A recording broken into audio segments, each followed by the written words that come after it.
दोस्तों साथियों अस्सलाम वालेकुम। मां मुख्तियार अब्बासी आहियां।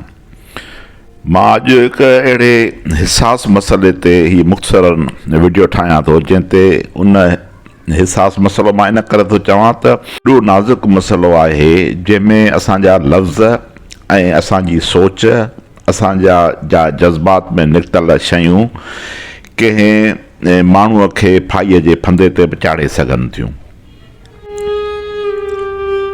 या कंहिं गुनहगार खे बचाए बि सघनि थियूं।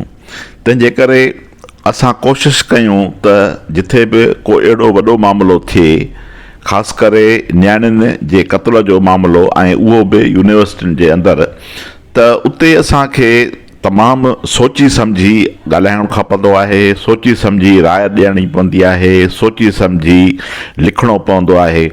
तंहिंजे करे मां बि ड्रुजी उन जेको कल्ह फ़ैसिलो आयो आहे उन ते मां थोरो मुख़्तसरन ॻाल्हाइणु चाहियां थो त ही तमामु वॾो हिकिड़ो नाज़ुक मामिलो हुयो।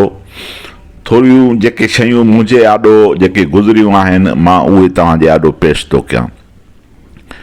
नाइला रिंद क़त्ल जो केस जो जेको फ़ैसिलो आहे, अलाए इंसाफ़ थियो आहे अलाए इंसाफ़ न थियो आहे। तंहिंजे करे मां इहा कॾहिं बि हतमी राय नथो रखां त पंहिंजो वाक़ई को केतिरो मुलवस हुयो अनीस ख़ासकेली ऐं केतिरे हद ताईं हुयो। आया उन जेका नाइला रिंद जेका ख़ुदकशी कई, छा वाक़ई कंहिं हद ताईं केतिरे हद ताईं अनीस ख़ासकेली मुलवस हो ऐं उन जे नतीजे में नाइला रिंद जेका आहे उहा ख़ुदकशी कई। तंहिंजे करे का बि इन ते राय जेका आहे मां घटि में घटि इन ते कन्फर्म राय नथो ॾेई सघां। मे बि थी सघे थो त इहो मामिलो हुजे त अनीस ख़ासकेली जे ब्लैकमेलिंग जे करे हिन नियाणीअ ख़ुदकशी कई हुजे। मां वरी बि मे बि लफ़्ज़ इस्तेमालु थो कयां। थी सघे थो त 100% इहो मामिलो हुजे ऐं थी सघे थो त इहो मामिलो न बि हुजे। तंहिंजे करे असांखे राय न ॾियणु खपे, का बि हतमी राय न ॾियणु खपे।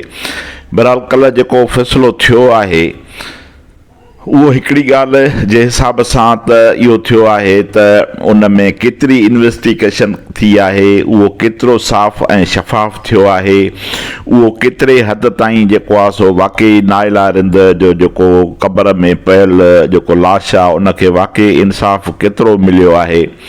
सो सिंध यूनिवर्सिटीअ जी जेका शागिर्दियाणी हुई नाइला रिंद, उन जे केस में इंसदाद दहशतगर्दी हैदराबाद जी अदालत जवाबदार अनीस ख़ासकेली खे उमिरि क़ैद जी सज़ा ॿुधाए छॾी आहे।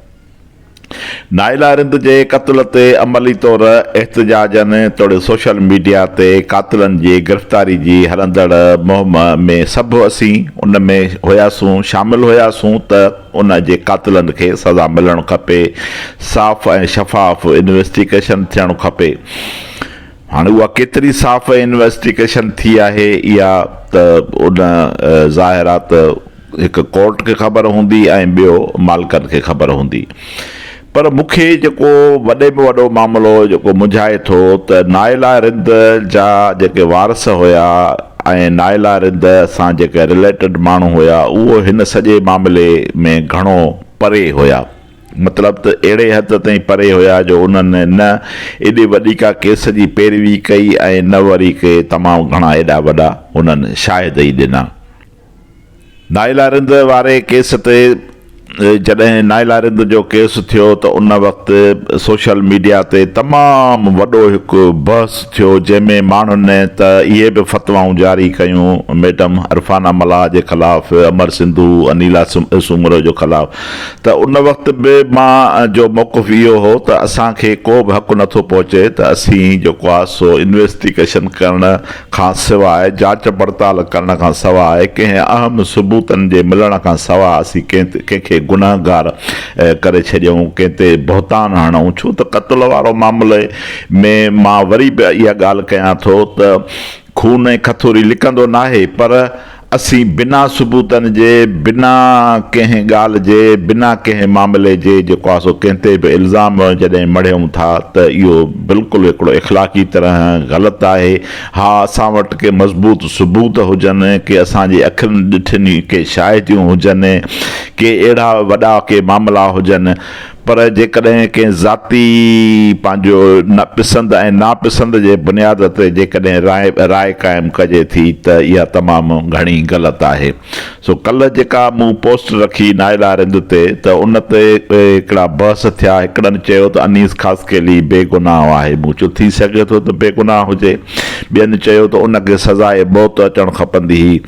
भई हाणे ॾिसो न त तव्हां पहिरीं ॻाल्हि त तव्हां वटि अहिड़े क़िस्म जो को बि सबूत न आहे ऐं इहो वधि में वधि ख़बर हूंदी नाइला रिंद जे अज़ीज़नि खे, रिश्तेदारनि खे, यूनिवर्सिटी जे इंतिज़ामियानि खे ऐं उनखां पोइ इन्वेस्टिगेशन करण वारनि इदारनि खे। सो हिन मुल्क में इहो आहे त जेको इन्वेस्टिगेशन करण वारा जेके इदारा आहिनि उहे पंहिंजे जॉब सां सिंसियर न आहिनि। हालांकि हीउ मामिलो जेको आहे हीउ लिकी सघंदो ई कोन ऐं हिन मामले जी जेकॾहिं साफ़ ऐं शफ़ाफ़ जांच थिए हा त हीउ घणा ॾींहं अॻु मामिलो क्लियर थी वञे हा।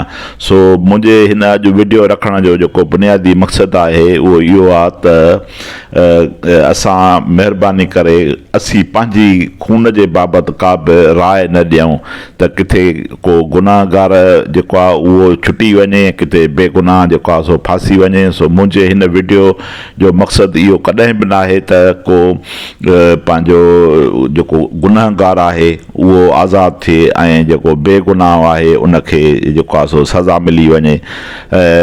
तंहिंजे करे कोर्ट सॻोरी जेको फ़ैसिलो कयो आहे उहो कहिड़नि बुनियादनि ते कयो आहे इहा जांच थियणु खपे ऐं मुंहिंजे नज़र में जेके इदारा पंहिंजो वधीक जांच कनि था उनखे इन ते वधीक तवजो ॾियणु खपे त जीअं जेकॾहिं अनीस ख़ासकेली गुनाहगार आहे त बिल्कुलु अनीस ख़ासकेली खे सज़ा अचणु खपे ऐं जेकॾहिं हू बेगुनाह आहे त पोइ उन बेगुनाह खे इहा सज़ा न अचणु खपे। छो त इहो बि वॾी अज़ियत आहे त जेकॾहिं बेगुनाह खे कंहिं क़त्ल में सज़ा अचे थी त इहो बि वॾो हिकिड़ो जुर्म आहे।